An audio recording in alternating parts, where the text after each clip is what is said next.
Bonjour les amis, j'espère que vous allez bien. Bienvenue dans cette vidéo. Alors, aujourd'hui, le thème de la vidéo, c'est les 10 erreurs à ne pas commettre lorsque vous voulez démarrer votre procédure pour aller étudier en Belgique. Donc, si tu es nouveau sur la chaîne, je t'invite à faire 3 choses. T'abonner à la chaîne, activer la cloche de notification pour ne manquer aucune de nos vidéos et nous mettre un pouce bleu à cette vidéo afin de la référencer pour que le maximum de personnes puissent entrer en contact à cette vidéo et de la chaîne. Alors, voilà. C'est une vidéo qui sera vraiment décomplexée parce que ça va prendre assez de temps. Donc, nous allons prendre le temps d'énumérer chaque point parce qu'il y en a 10 erreurs que tu dois comprendre et que tu ne dois pas commettre lorsque tu démarres ta procédure. Donc, on dit souvent l'homme n'est rien sans son bord parce que là, ça va chauffer mon ami. Je vais commencer très rapidement par le premier élément que tu ne dois pas commettre. La première erreur que tu ne dois pas commettre lorsque tu veux démarrer ta procédure pour aller étudier en Belgique. Alors, la première erreur, c'est de ne pas récupérer ton diplôme à temps, ton diplôme de baccalauréat à temps. C'est-à-dire que pour ceux qui ont déjà un baccalauréat qui date de plus de 3 ans, puisque l'étape de la procédure pour l'étudier en Belgique, la première étape, ça commence par l'équivalence. Vous avez besoin de votre diplôme de bac pour l'équivalence. Donc, pour ceux qui ont un bac qui date déjà depuis 3 ans, vous aurez besoin de votre diplôme obligatoirement pour faire votre demande d'équivalence. Par contre, pour ceux qui ont un bac qui date de moins de 3 ans, qui viennent d'avoir le bac par exemple, votre diplôme n'est pas encore disponible, mais vous aurez besoin de cela pour les demandes d'équivalence. Dans ce cas, je vais fournir au moins votre relevé de notes de bac. Donc, ça dit si tu n'as pas encore récupéré ton relevé de notes, il faut entrer en possession de ton relevé. Donc, il faut récupérer votre diplôme ou votre relevé à temps. Maintenant, la deuxième erreur à ne pas commettre, c'est ne pas être en possession de sa carte nationale d'identité. Parce que pour chaque étape, que ce soit pour les équivalences, les admissions, les demandes de visa, vous avez besoin de votre carte nationale d'identité. Il peut arriver maintenant que tu n'as pas encore la carte définitive, c'est-à-dire que tu as le récépissé de ta carte nationale d'identité. C'est largement suffisant pour engager ta procédure. Mais dans la mesure où tu n'as aucune de ces pièces-là, il faut te dépêcher pour entamer les procédures, pour entrer en possession de ta carte nationale d'identité. La troisième erreur à ne pas commettre lorsque tu souhaites bien sûr engager ta procédure pour étudier en Belgique, c'est de ne pas faire ton équivalence à temps. Vous savez que les demandes d'équivalence, ça commence du 15 novembre au 15 juillet chaque année. Et donc pendant ce laps de temps-là, tu dois introduire ta demande d'équivalence. Et tu dois tenir compte aussi que la procédure se fait par étapes. C'est-à-dire qu'il y a les équivalences, il y a les demandes d'admission, il y a les demandes de visa. Donc chaque étape a un temps. C'est vrai, on a dit ça va du 15 novembre au 15 juillet, mais tu dois faire ta demande d'équivalence à temps. Donc, il faut te dépêcher pour introduire ta demande d'équivalence dans la mesure où tu dois faire une procédure de demande de visa. Maintenant, la quatrième erreur à ne pas commettre, pareil que pour ceux qui ont fait les demandes d'équivalence, qui doivent faire les demandes d'équivalence à temps, la quatrième erreur à ne pas commettre, c'est de ne pas renouveler ton équivalence à temps. Vous savez que pour ceux qui font les demandes d'équivalence avec le relevé de bac, c'est-à-dire qu'ils ne sont pas encore en possession de leur diplôme, l'équivalence qu'ils auront, c'est une équivalence provisoire, c'est-à-dire c'est un délai, c'est une durée. Et la durée, c'est 1 an. Et ça s'achève à partir de mai, au mois de mai. Donc ça veut dire, si tu sais que ton équivalence va se périmer au mois de mai, tu dois te préparer déjà pour renouveler ton équivalence. Bien sûr, si tu n'as pas encore le diplôme définitif, mais si tu as déjà le diplôme définitif de bac avec toi, dans ce cas, tu introduis ton diplôme dans ton dossier au niveau du CV des équivalences afin qu'on te délivre une équivalence de type définitif.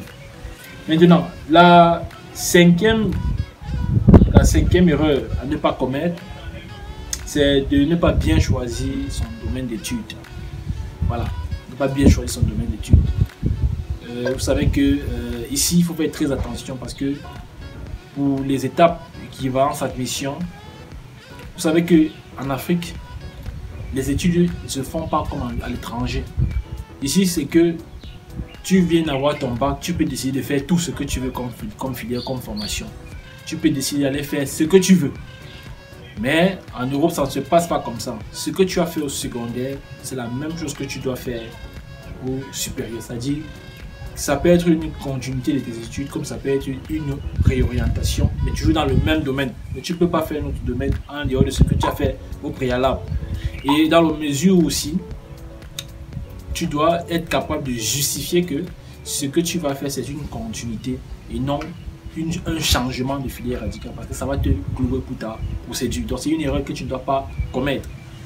Maintenant, la sixième erreur à ne pas commettre lorsque tu demandes ta procédure, c'est de ne pas faire tes demandes d'admission à temps.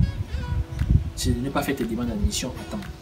Les demandes d'admission, ça commence à partir de fin janvier, début février, et ça se poursuit au cours de l'année, sachant que la procédure c'est 10 mois. Ça veut dire que tu dois te battre. Si une école dit on ouvre le 10 janvier ou le 10 février par exemple, tu dois te battre au plus tard le 8 février. Tu dois être en possession de tous tes documents déjà prêts, complets pour postuler pour les demandes d'admission. Donc prépare-toi à l'avance. Prépare-toi pour que le jour où l'école ouvre les admissions, tu puisses être capable de postuler. Il y a des écoles qui ouvrent très tôt et se ferment très tôt. Donc tu dois avoir la capacité à te préparer et attendre l'admission pour pouvoir postuler à temps. Sachez que pour les demandes d'admission, il y a tellement de demandes d'admission de par le monde. Et tu n'es pas le seul candidat ou la seule candidate à faire une demande d'admission. Et le premier servi sont les premiers servis qui sont les premiers prix. Ça veut dire s'il y a déjà un domaine ou bien une filière, on dit on veut 50 candidats. Si on a déjà les 50 candidats, c'est fini. On clôture les admissions. Donc tu dois te battre pour que tu puisses introduire ta demande d'admission à temps. Maintenant, la septième erreur que tu ne dois pas commettre, c'est de ne pas savoir qui est-ce que te prendra en charge. L'erreur, c'est de ne pas savoir qui va te prendre en charge. Ça, c'est une question qu'il faut se poser bien avant de commencer la procédure. C'est-à-dire que quand tu commences le projet, tu dois savoir déjà au préalable qui pourra te prendre en charge. Est-ce que c'est mon papa? Est-ce que c'est ma tante? Est-ce que c'est l'ami au papa? Est-ce que c'est telle personne qui pourra me prendre en charge? Sachant que la personne qui te prendra en charge devra respecter les conditions du garant définies par l'Office des étrangers. Si on a dit que le garant doit avoir tel montant, ceci, cela, toutes les conditions qu'il faut pour le garant, tu dois les connaître et tu dois savoir qui respecte ces conditions parmi tes contacts. Il peut arriver maintenant que tu n'as pas une personne qui puisse te prendre en charge et que tu as commencé la procédure. Maintenant, dans ce cas, si tu n'as personne autour de toi qui peut te prendre en charge, tu peux te payer un garant, tu peux te payer quelqu'un qui pourra te prendre en charge. Donc, et ça c'est uniquement pour ceux dont le garant se trouve au niveau de la Belgique. Parce qu'après, je vais dire même pas seulement de la Belgique, mais de l'Union européenne. Parce que si c'est un autre garant qui réside dans un autre pays hors de l'Union européenne, vous devez être capable de justifier le lien de parenté. Donc le garant que tu vas payer doit faire partie de l'Union européenne. Donc, maintenant, la neuvième ou la huitième erreur. La huitième erreur que tu ne dois pas commettre lorsque tu demandes ta procédure, c'est de ne pas bien préparer ton entretien Campus Belgique. Oui. Donc la huitième erreur, c'est de ne pas bien préparer son entretien Campus Belgique. Ici, c'est que tu dois te préparer à l'avance sur les questions qu'on va te poser au préalable. Est-ce que tu vas faire les études telles, tout ça, toutes les questions qu'on pose au niveau des entretiens. Que ce soit pour Campus Belgique, bien sûr, que ce soit pour ceux qui vont passer au niveau des ambassades pour faire l'entretien. Tu dois connaître, tu dois te préparer à l'avance. Tu dois te préparer, sinon tu iras là-bas, tu ne vas pas avoir la compétence ou la capacité de pouvoir justifier la raison pour laquelle tu vas faire les études en Belgique. Donc prépare-toi à l'avance, rassure-toi que tu maîtrises les questions qui te correspondent. Rassure-toi que tu maîtrises ton projet d'études, ton projet professionnel, etc. Donc, les questions qui concernent le Campus Belgique, prends le temps de te préparer afin que ton entretien se passe dans de très bonnes conditions. Maintenant, la neuvième erreur que tu ne dois pas commettre lorsque tu demandes ta procédure, c'est de déposer ta demande de visa à temps. C'est-à-dire, ce n'est pas déposer ta demande de visa à temps. Ça veut dire que tu as déposé déjà hors délai.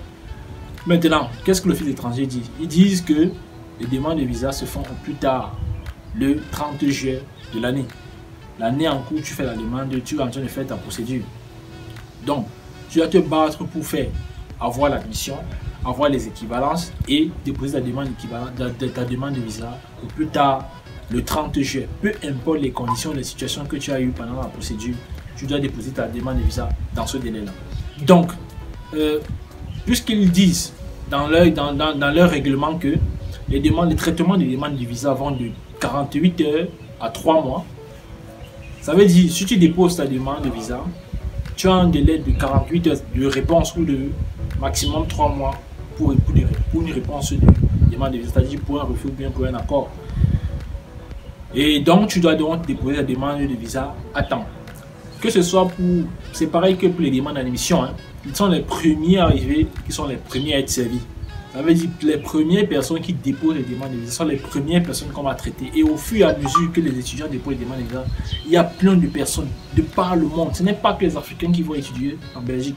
Les Européens, les Américains, les Asiatiques. Partout en Afrique, c'est tous les pays.